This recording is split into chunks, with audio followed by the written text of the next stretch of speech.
Doctor Premkumar, കഴിഞ്ഞ ദിവസങ്ങളിൽ കണ്ണൂർ മലപ്പട്ടത്ത് നടന്ന സംഭവങ്ങൾ താങ്കൾ ശ്രദ്ധിച്ചു കാണാം. പക്ഷേ സ്വാഭാവികമായും അവർക്ക് പ്രതിഷേധമൊക്കെ നടത്താനുള്ള അവകാശം ഉണ്ട്, അതാരും ചോദ്യം ചെയ്യുന്നില്ല.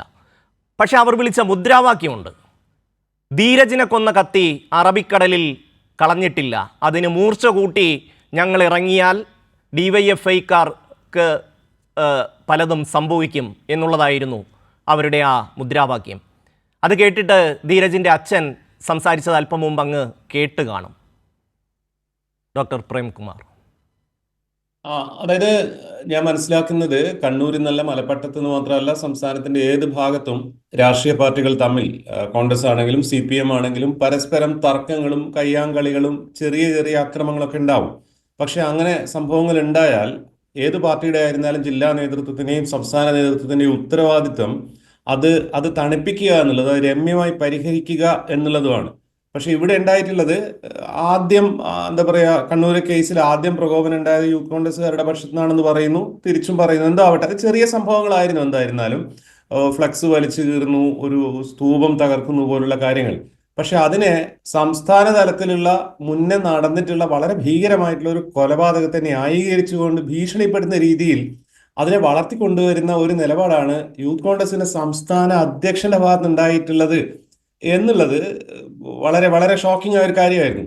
ഇദ്ദേഹം സംസ്ഥാന പ്രസിഡന്റ് ആവുന്നതിന് മുന്നേ, രാഹുൽ മാങ്കൂട്ടത്തിൽ സംസ്ഥാന പ്രസിഡന്റ് ആവുന്നതിന് മുന്നേ, ധീരജ് എന്ന് പറഞ്ഞ കോൺഗ്രസ് കുടുംബത്തിൽപ്പെട്ട SFIയിൽ മെമ്പർഷിപ്പ് എടുത്തിട്ടുള്ള 21 വയസ്സായ ഒരു എഞ്ചിനീയറിംഗ് കോളേജ് വിദ്യാർത്ഥിയെ ഒരു യൂത്ത് കോൺഗ്രസ്സുകാരൻ, അതായത് KSUക്കാരനല്ല ആക്രമിക്കുന്ന, യൂത്ത് കോൺഗ്രസ്സുകാരൻ കുത്തിക്കൊന്നതിനെ പറ്റിയിട്ട് ചാനൽ ചർച്ചയിൽ വന്നിട്ട് ഒരു 4 ഇഞ്ച് ആഴത്തിൽ നെഞ്ചിൽ കുത്തിയിട്ടല്ലേ ഉള്ളൂ എന്ന് കൂളായിട്ട് പറഞ്ഞ ആളാണ് രാഹുൽ മാങ്കൂട്ടത്തിൽ. അതിനുശേഷമാണ് രാഹുൽ മാങ്കൂട്ടത്തിൽ യൂത്ത് കോൺഗ്രസിന്റെ സംസ്ഥാന പ്രസിഡന്റ് ആയിട്ടുള്ളത്.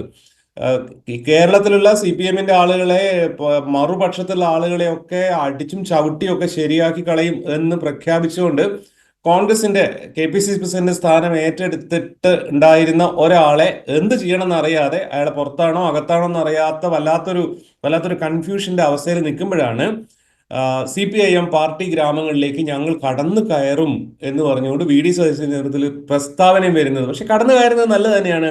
പാർട്ടി ഗ്രാമങ്ങൾ എന്നുള്ളതൊന്നും ഇക്കാലത്ത് വേണ്ട കാര്യമല്ല. ഏത് പാർട്ടി ആയിരുന്നാലും കണ്ണൂർ ചിലയിടങ്ങളിലൊക്കെ ഓരോ പാർട്ടികൾക്ക് വല്ലാത്ത സ്വാധീനമുള്ള സ്ഥലങ്ങളുണ്ട്. അതൊന്നും പഴയതുപോലെ ഒരു പോസിബിളും അല്ല. ഈ ലൈവ് ന്യൂസ് റിപ്പോർട്ടിങ്ങിനൊന്നും കാലത്ത് പോസിബിളും അല്ല. പക്ഷെ അതിനുള്ള വഴി ഇതാണോ എന്നുള്ളതാണ്. ധീരജിനെ പോലുള്ള ഒരു ചെറുപ്പക്കാരനെ കുത്തിക്കൊന്ന കത്തി കാണിച്ചുകൊണ്ട് ബാക്കിയുള്ള ആൾക്കാരെയും കുത്തുവെന്ന് പറഞ്ഞുകൊണ്ടാണോ പാർട്ടി ഗ്രാമങ്ങളിലേക്ക് കയറേണ്ടത് എന്നുള്ള ഒരു കാര്യമുണ്ട്. അതോടൊപ്പം പ്രേംകുമാർ, അതല്ല പാർട്ടി ഗ്രാമങ്ങളിലേക്ക് കയറുക മാത്രമല്ല, ഗാന്ധി സ്തൂപം അവിടെ നിർമ്മിക്കാൻ ഈ കത്തി സംരക്ഷണം നൽകും എന്നുള്ളതാണ്. ഒന്ന് ആലോചിക്കൂ അതിന്റെ ഒരു വൈരുദ്ധ്യം. അല്ല, ഗാന്ധി സ്തൂപം, ഗാന്ധി സ്മൃതി എന്നൊക്കെ പറഞ്ഞ സാധനത്തിനെ പറ്റിയിട്ട് ഇപ്പൊ ഈ കൊലവിളിക്ക് നടത്തുന്ന പ്രസംഗിക്കുന്ന കോൺഗ്രസ്സുകാർക്ക്, യൂത്ത് കോൺഗ്രസ്സുകാർക്ക് എന്തെങ്കിലും തരത്തിലുള്ള എന്താ പറയാ, സത്യത്തിലുള്ള ബോധ്യം ഉണ്ടോ എന്നുള്ളത് വലിയൊരു കാര്യമാണ്. കാരണം ഈ പ്രസംഗം നടത്തിയിട്ടുള്ള രാഹുൽ മാങ്കൂട്ടത്തിൽ തന്നെ യൂത്ത് കോൺഗ്രസിന്റെ പ്രസിഡന്റ് ആവാൻ വേണ്ടിയിട്ട് ഐഡന്റിറ്റി കാർഡ് ഫേക്ക് ചെയ്തിരുന്നു എന്നുള്ളത് CPMകാരോ CPMകാരോ DYFIക്കാരോ അല്ല ആരോപണം ഉന്നയിച്ചിട്ടുണ്ടായിരുന്നത്. അദ്ദേഹത്തിന്റെ പാർട്ടിയിൽ തന്നെ പെട്ട ആൾക്കാരായിരുന്നു പരാതി കൊടുക്കുകയും സാക്ഷിമൊഴി കൊടുക്കുകയൊക്കെ ചെയ്തിട്ടുള്ളത്.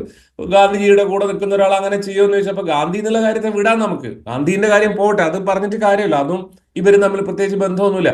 KPCC പ്രസിഡന്റ് സുധാകരൻ കഴിഞ്ഞ 4 കൊല്ലമായിട്ട് പറയുന്ന ഏതെങ്കിലും ഒരു വർത്തമാനത്തിനകത്ത് നിങ്ങൾക്ക് ഗാന്ധിജിയുടെ എന്തെങ്കിലും ഒരു വാല്യൂ കാണാൻ പറ്റുമോ? അതൊന്നുമില്ല. അതെല്ലാം എപ്പോഴേ പോയി കഴിഞ്ഞിട്ടുള്ളതാണ്. റോബർട്ട് വാദ്ര കാര്യങ്ങൾ തീരുമാനിക്കുന്ന ഒരു പാർട്ടിൻ്റെ അകത്ത് ഗാന്ധി എന്നുള്ള കാര്യം പ്രതീക്ഷിക്കുക എന്നുള്ളത് നടക്കുന്ന കാര്യമൊന്നുമില്ല. പക്ഷേ കേരളത്തിൽ കഴിഞ്ഞ ഏകദേശം 10 വർഷത്തോളമായി, കൃത്യമായി പറഞ്ഞാൽ 9 വർഷത്തോളമായിട്ട് രാഷ്ട്രീയ കൊലപാതകങ്ങൾ സംഘടനകളിൽ നിന്ന് വിട്ടു നിൽക്കുന്ന ഒരു പാർട്ടിയാണ് CPIM. 10-16 പേരെങ്കിലും ഈ കാലത്തിനിടയ്ക്ക് കൊല ചെയ്യപ്പെട്ടിട്ടുണ്ട്. ഒരിടത്തും സ്വാഭാവികം എന്ന് വന്ന പോലെ നാട്ടുപുറത്തുണ്ടാകാവുന്ന തിരിച്ചടികൾ പോലും ഉണ്ടായിട്ടില്ല. ഒന്നാം വട്ടം പിണറായി വിജയൻ അധികാരം ഏറ്റെടുത്തപ്പോൾ തന്നെ ഞാൻ മനസ്സിലാക്കുന്നിടത്തോളം എടുത്തിട്ടുള്ള ഒരു തീരുമാനം ആയുധം താഴെ വെക്കുക എന്നുള്ളത് തന്നെയായിരുന്നു. അതായത് പ്രതിരോധം എന്നുള്ള രീതിയിൽ പോലും കായികമായി നേരിടേണ്ടതില്ല എന്നുള്ള ഒരു തീരുമാനം നടപ്പിലാക്കിയ പാർട്ടിയാണ്. അതുവഴിയെങ്കിൽ സമാധാനം വരട്ടെ എന്ന് കരുതിയിട്ട് ഈ കാലത്തിനിടയ്ക്ക് SDPIക്കാരും BJPക്കാരും കോൺഗ്രസ്സുകാരും എല്ലാ പാർട്ടിക്കാരും CPMന്റെ SFIയുടെയും DYFIയുടെയും CPMന്റെയും CITUവിന്റെ ഒക്കെ ആൾക്കാരെ കൊലപ്പെടുത്തിയിട്ടുണ്ട്. തിരിച്ചടികൾ ഉണ്ടായിട്ടില്ല. അത് എത്ര ത്യാഗം സഹിച്ചിട്ടാണെങ്കിലും നല്ല കാര്യം തന്നെയാണെന്ന് വിചാരിക്കുന്ന ആളുകളാണ് മഹാഭൂരിപക്ഷം മലയാളികളും. പക്ഷേ അതിനെയും കൂടെ ബ്രേക്ക് ചെയ്യാനുള്ള ഒരു ശ്രമമാണ് യൂത്ത് കോൺഗ്രസും നടത്തുന്നത്. പക്ഷെ ഇതിലെനിക്ക് പറയാനുള്ളത്, വളരെ വലിയ ജാഗ്രത കാണിക്കേണ്ടത് ഇപ്പോഴും ഇടതുപക്ഷമാണ്, CPM ആണെന്നാണ് ഞാൻ വിചാരിക്കുന്നത്. കാരണം കഴിഞ്ഞ 9 വർഷം കൊണ്ട് കേരളത്തിൽ ഉണ്ടായിട്ടുള്ള തീർച്ചയായും പ്രേംകുമാർ ഒന്ന് ആലോചിക്കൂ, മലപ്പട്ടം പോലെ ഒരു സ്ഥലം, മലപ്പട്ടം പോലെ CPM അസാമാന്യമായ സ്വാധീനമുള്ള ഒരു സ്ഥലം, അവിടെ ചെന്നിട്ടാണ് ഇവർ ഈ കൊലവിളി നടത്തുന്നത്. അവിടെ ചെന്നിട്ടാണ് CPIM ലോക്കൽ കമ്മിറ്റി ഓഫീസിലേക്ക് കല്ലും കുപ്പിയും വലിച്ചെറിയുന്നത്. അവിടുത്തെ ബാലസംഘത്തിന്റെ കുട്ടികൾ ഇറങ്ങി വന്നാൽ പോലും അവരെ നേരിടാനുള്ള കരുത്ത് പോലും അവിടുത്തെ യൂത്ത് കോൺഗ്രസിനില്ല. അത് നമ്മൾ തിരിച്ചറിയണം. അപ്പോൾ അത്രമാത്രം സംയമനം അവിടെ അവർ പാലിച്ചിട്ടുണ്ട് എന്നുള്ളതാണ്. അതെ, അതായത് ഏതെങ്കിലും വിധത്തിൽ ഇടതുപക്ഷ മുന്നണിയുടെ CPIM എന്നുള്ള പാർട്ടിയുടെ, പിണറായി വിജയൻ എന്ന് പറഞ്ഞ മുഖ്യമന്ത്രിയുടെ ജനസമ്മിതിയെ കൃത്യമായ കാര്യങ്ങൾ പറഞ്ഞുകൊണ്ട് നേരിടാൻ പറ്റാത്തൊരവസ്ഥ ഉണ്ടെന്നിരിക്കെ, ഒരുപക്ഷെ ഒരു രക്തസാക്ഷിയെ കിട്ടിയാൽ പോലും, ഇനി ഒരു വ്യാജ രക്തസാക്ഷിയെ കിട്ടിയാൽ പോലും തരക്കേടില്ല എന്ന് വിചാരിച്ച് നീങ്ങുന്ന ഒരു അവസ്ഥയിലാണ് കേരളത്തിലെ യൂത്ത് കോൺഗ്രസും എന്ന് തിരിച്ചറിഞ്ഞിട്ട് ഇതിനേക്കാൾ ക്ഷമയോടെ നിൽക്കേണ്ടുന്ന ഉത്തരവാദിത്വം CPIM-ന്റെ തന്നെയാണെന്നാണ് ഞാൻ വിചാരിക്കുന്നത്. കാരണം ഇത് യൂത്ത് കോൺഗ്രസ് മാത്രമല്ല അപ്പുറത്ത് കേരളത്തിലുള്ള എന്താ പറയുക 900 മാധ്യമങ്ങൾ മുഴുവനുണ്ട്. CPIM സമം വയലൻസ് എന്നുള്ള കാര്യം നിരന്തരം പ്രചരിപ്പിച്ചുകൊണ്ടിരിക്കുന്ന ഇത്രയും ആളുകൾ, ഇപ്പോൾ നമുക്കറിയാലോ SFIയുടെ 30-ലധികം സഖാക്കൾ കൊല ചെയ്യപ്പെട്ടിട്ടുണ്ട്. പക്ഷെ ഇപ്പോഴും നമ്മുടെ ഒരു പൊതുബോധം എന്ന് പറയുന്ന സാധനം, മാധ്യമങ്ങൾ പ്രചരിപ്പിക്കുന്ന ഒരു ബോധം എന്ന് പറഞ്ഞാൽ SFI ഈക്വൽസ് വയലൻസ് എന്നാണ്. അതുപോലെ തന്നെയാണ് CPM-നെതിരെ പറയുന്നത്. അപ്പൊ ആ മൊത്തം ഹിസ്റ്ററി ട്രിഗർ ചെയ്യാൻ വേണ്ടിയിട്ടുള്ള കൃത്യമായ ഒരു പ്ലാൻഡ് പ്രൊവോക്കേഷൻ തന്നെയാണ് ഞാൻ വിചാരിക്കുന്നു. ഇത് യൂത്ത് കോൺഗ്രസിന്റെ സംഘടനാ നേതൃത്വത്തിനേക്കാൾ കൂടുതൽ ഒരു വർഷമേ ഇലക്ഷൻ ഉള്ളൂ. അതിന്റെ മുന്നേ തീരുമാനിക്കപ്പെട്ട ഒരു സ്ട്രാറ്റജി പോലും ആവാം. അതുകൊണ്ട് അന്ന് മലപ്പട്ടത്തെ സഖാക്കൾ ആളുകൾ കാണിച്ച അതിനേക്കാൾ ക്ഷമയോടെ വേണം, അവധാനതയോടെ വേണം ഈ കാര്യത്തെ സമീപിക്കാൻ. ഇതിൽ നമ്മൾ പറയുന്ന പൊതുസമൂഹത്തിന്റെ കയ്യിൽ നിന്നോ, പറയുന്ന സാംസ്കാരിക ബുദ്ധിജീവികളുടെ കയ്യിൽ നിന്നോ, മാധ്യമങ്ങളുടെ കയ്യിൽ നിന്നോ ഒരു തരത്തിലും നീതിപൂർവകമായിട്ടുള്ള നിഷ്പക്ഷമായിട്ടുള്ള ഒരു നിലപാട് നമുക്ക് കാണാൻ പറ്റില്ല.